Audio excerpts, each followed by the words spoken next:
What's going on, everybody? Steve here, Raking Profit. In this video, I wanted to talk about the dangers of doing book flipping from Amazon to Amazon, or even eBay to Amazon flipping. But I see a lot of people falling into this trap who are selling books because books are just notoriously known to just be a lot slower selling than a lot of other items. Like even DVDs are a lot faster for the most part.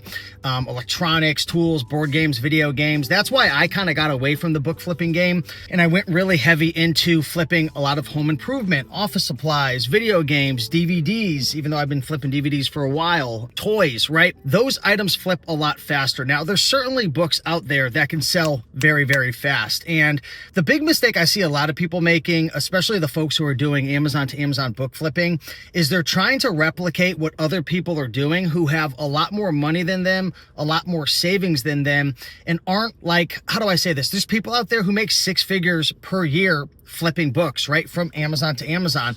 But what these people who maybe only have a couple $1,000s don't realize is these people have, six figures in savings. They have other income streams. They have rental properties. Maybe they own a software, so on and so forth. So they're not relying on the cash flow from those book flips, right? And I'm going to give you guys a quick little lesson for anybody who's new, okay? There's a big difference between what your sales are, right? So say, for example, you do $10,000 a month in sales. That's not what you put in your pocket. Sales are just top line revenue. There's going to be Amazon fees that come out of that, right? There's going to be, refunds. There's going to be maybe virtual assistants. Maybe there's softwares if you're using BookMine for book flips, or maybe using Replun Catcher.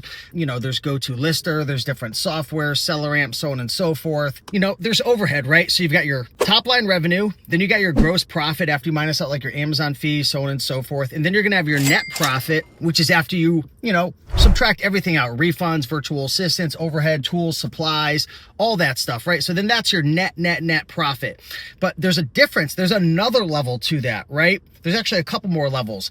After net profit, there's actually what you pay yourself, right? Your cash flow. Because when it comes to selling on Amazon in any business, right? This isn't just e-commerce.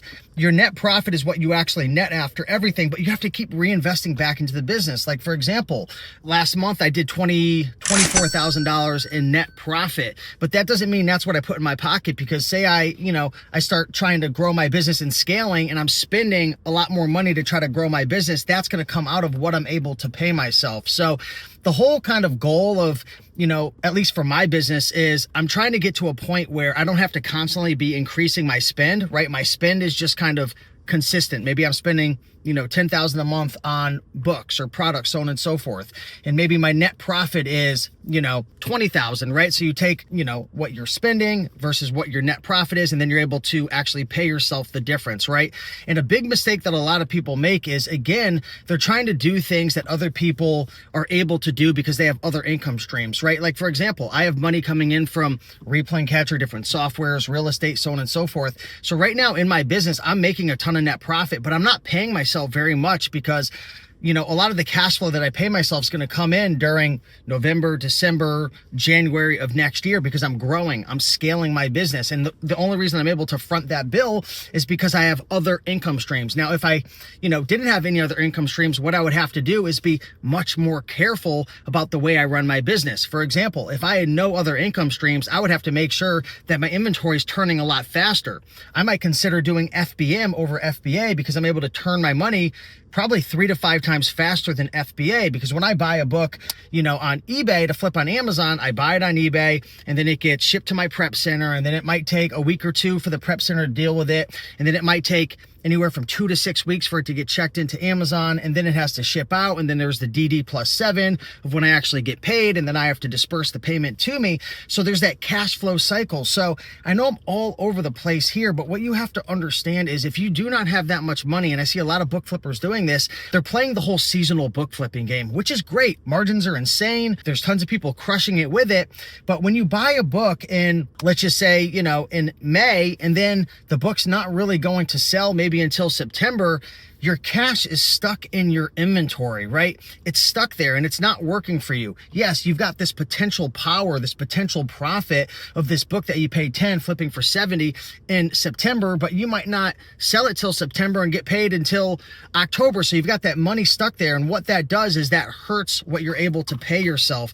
And I see a lot of people, they go essentially bankrupt. They have to quit selling on Amazon because they're not able to pay themselves. Again, revenue, right? And then you have your gross profit, and then you have your net profit, then you have your actual cash flow of what you're able to pay yourself. And then the last level is what you actually put in your pocket after taxes, right? I have an LLC treated an S corporation. I've been in business for quite a few years. You know, in my business, they require me to pay, you know, my taxes every single month. Okay. So, you know, if you get an LLC in the beginning, you might just have to pay once a year, and then they might have you start paying your, you know, your taxes and whatnot based on your projected profit quarterly. But then once you start making more and more money, they want it, you know, sometimes monthly, depending on what state you're in. I don't know all the logistics or all the ins and outs of it, but, you know, I pay every single month based on my projected profit because I'm an employee to my company. You know, long story short, if you have an S corporation, there are some tax benefits there. But, you know, to kind of circle back to the conversation, I had a friend at Miami Seller Conference who was flipping books, who was quote unquote making money, but he just never had any money left over. And the problem is when you're flipping products, but especially books that are very slow selling, what's going to happen is all of your margin is pretty much stuck in your inventory, and you can't release that, you know, that margin, that profit until you actually sell the products. That's why in my business, I love that my average item selling within a couple of weeks up to a month. I do have some items that do take a couple of months or more, right? But probably 20% or less, right? That's why after a month or two, especially after a month, I start cutting my price. I get more aggressive with my repricer because I have so much money in my business, in my inventory. I mean, I've got probably, last time I looked at Sellerboard, I think almost $150,000 of value, you know, at Amazon right now. And every single month, you know, right now we're spending anywhere between, I mean, the last 3 months, 40 up to 65,000. 2 months ago, we spent 65,000. I think last month was 57,000. So we're really trying to grow and scale and kind of get us to that point where we can, you know, hit our goal of doing over $1 million. My highest month or highest year was, I think, 750 or 800,000.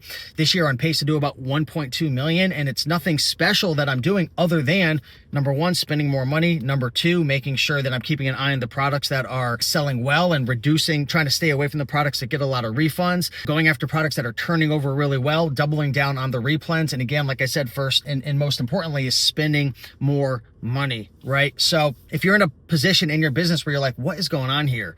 Why are these people and these gurus and these coaches not telling me this stuff? Like, I'm profitable. I have a amazing net profit on Sellerboard or maybe on Inventory Lab or however you're looking, go to Lister, and you're like, wow, I'm making all this money. I'm profitable, but why is nothing left in my pocket?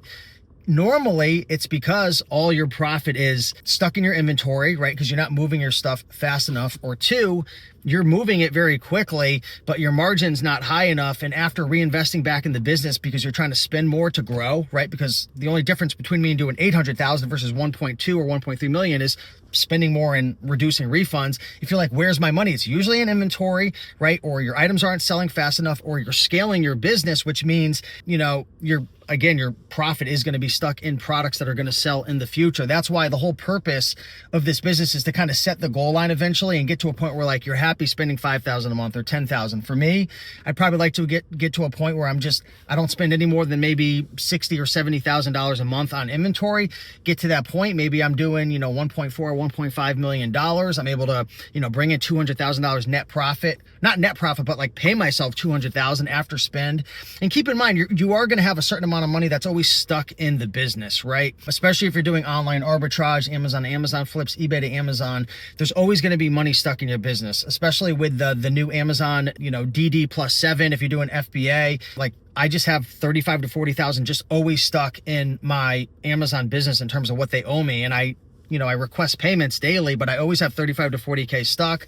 If I want to do 1.2 to 1.5 million, I'm going to have probably 150,000 in value, right? Probably 70 to 80,000 in cost of inventory, maybe more than that, probably close to $100,000 in cost. So if I want to, you know, unfortunately make, you know, I say unfortunately, but making 200,000 plus actually paying myself, I'm probably going to have $150,000 stuck in the business almost at all times, unless I decide, hey, I'm getting out of the business, and then I have to sell out of everything, stop buying, and then realize all the profits. So that's kind of something that I didn't really hear a lot of people talking about, and it's the reality. And you could have a book business or eBay to Amazon or an Amazon to Amazon flips business, regardless of the product, that you're buying good stuff, you're profitable, but if you're overspending, if your inventory is not moving quick enough, you can be very, very cash poor, but even profitable on paper. So if you have any more questions, guys, I know this was kind of nitty gritty and kind of got deep into the weeds here, but if you have any questions, drop a comment down below. But just be very careful. That's all I'm going to say. If you don't have a lot of money, focus on products that turn quickly.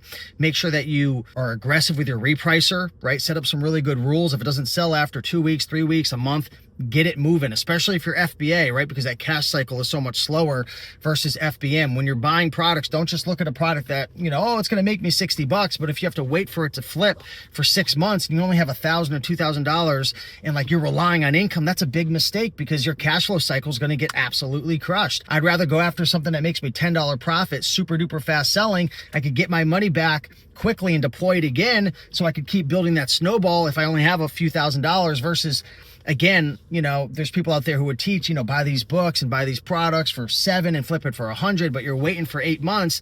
If you've got a bunch of money sitting on the sideline and other income streams, sure, do that. But if not, you're going to get yourself into trouble. I can promise you that. So with that being said, guys, much love. See you in the next video. Thanks for watching.